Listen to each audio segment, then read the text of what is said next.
І починаємо наш стрім з перемоги штурмовиків 141-ї окремої механізованої бригади, бо вони звільнили населений пункт Січневе, що на межі Дніпропетровщини та Донеччини. Давайте дивитися. Давайте по одному перебіжемо. По одному, один забіг, другий пішов.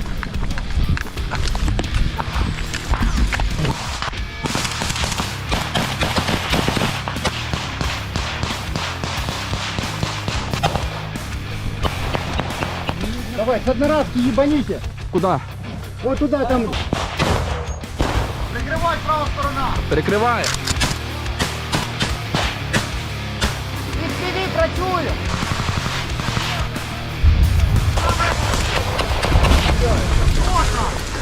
Шквал!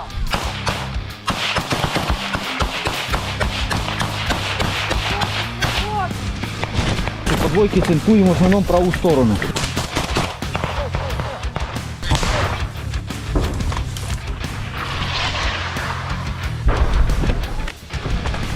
Заходи, заходи. Выходи! Поднятыми руками. Сзади контроль. Сюда, опускайся, опускайся. Кто там еще есть? Стой. Тут нема никого. Контроль.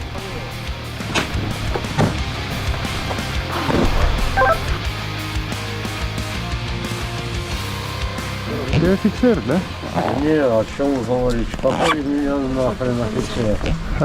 Его оставили нахуй, все отошли. Он не знает, что в школе. Он здесь 3 дня только. Сидит в этой хате. Потягивайся, кто Назарин? Тут подвал сомнительный, мы сейчас гранату закинем.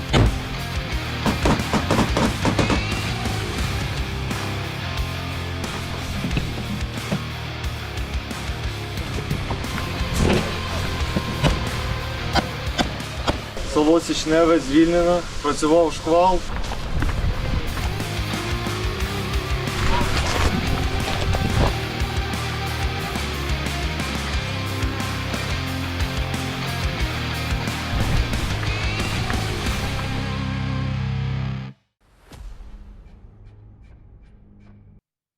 І фіналочка з розгорнутим прапором.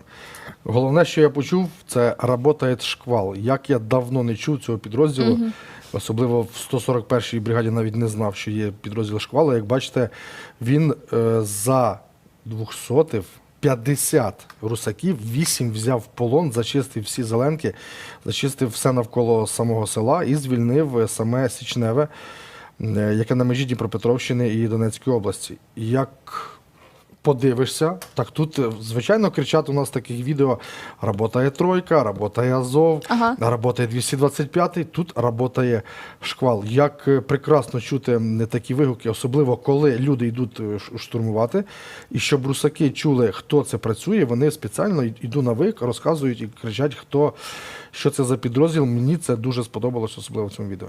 Ми одразу можемо поговорити з заступником командира 141-ї окремої механізованої бригади паном Алмазом, який якраз, і я так розумію, планував і приймав участь в координації цієї операції. Доброго вечора, як нас чуєте, розбираєте? Слава Україні!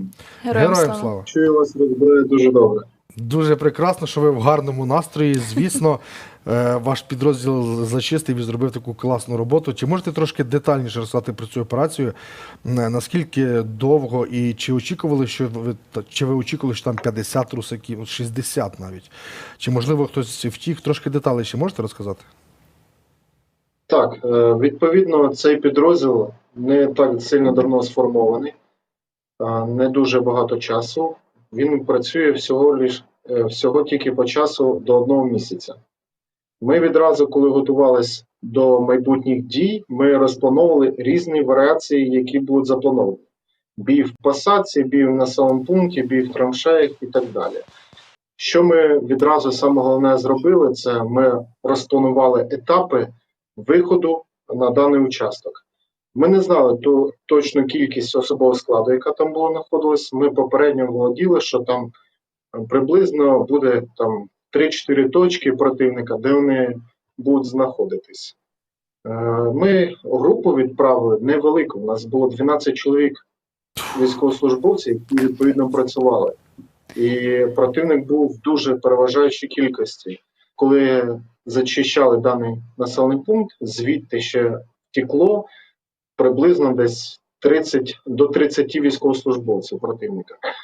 Ми зачистили декілька етапів. За одну добу ми звільнили 60% населеного пункту. Саме важке це був, відповідно, клуб, там, де ми саме більше взяли в полон, 7 в полон. По факту це в них четвертий вихід даної роботи.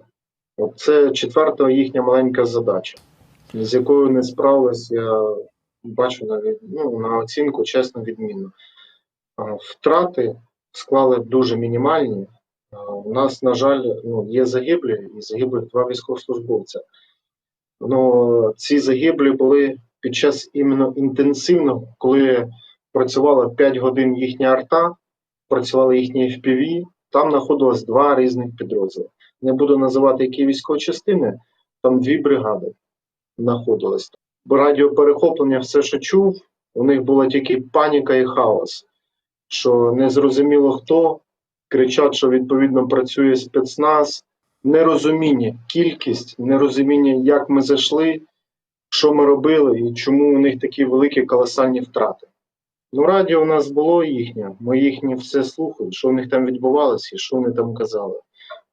На жаль, так, є мати, не буду далі включати, але факт в тому, що вони самі в шоці, не зрозуміли, кажуть, роботою такий спецназ незрозумілий, знищили дуже багато їхніх, решта тікають, всі бояться заходити, розуміють, що їм буде дуже важко.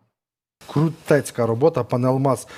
Дякуємо вам за планування, дякуємо, що тримаєте козаків в нормальному тонусі, передавайте козакам вітання. Хай нищать русню далі беззупинно і безбожно. Чекаємо на наступні включення. До побачення. Все, до побачення. Щиро вдячний. Я нагадаю, що з нами був пан Алмаз, заступник командира 141-ї окремої механізованої бригади. І от стільки деталей я от просто подивись. Я в шоці. Глядачі дивляться за день, побачили, там штурманули, відбили. Немає якогось контексту, відбили так. Зеленку, там відбили населений пункт. І тут замкомбріга включається і розказує. Їх було 12, а півнів 80. Місяць їх назад сформували, вони місяць потренувались, повчили. Сьогодні не своє село, а сусідньої бригади. Бо сусідня бригада десь просіла, щось там відбулося між позиціями. Різне буває, так, Різне буває. розумію. В сусідній бригади пішли, штурманули Зеленки, відбили село. 12 людей і піти отак от тримати в страху. І це включення з тих рацій, що в них там неслося. Це взагалі, так. Це нормально в них там неслося. Та там ще й друг сперед друга вони все кричали. Да, Там і все 30 зливалося людей в суцільне драмануло. матюче, да? 30 московитів втекло під наступом таких рексів, я б сказала. 12 чоловік. Вау. Треба нагадати, що це за рекси були. Да? Це Підрозділ підрозділ «Шквал». Підрозділ «Шквал», так.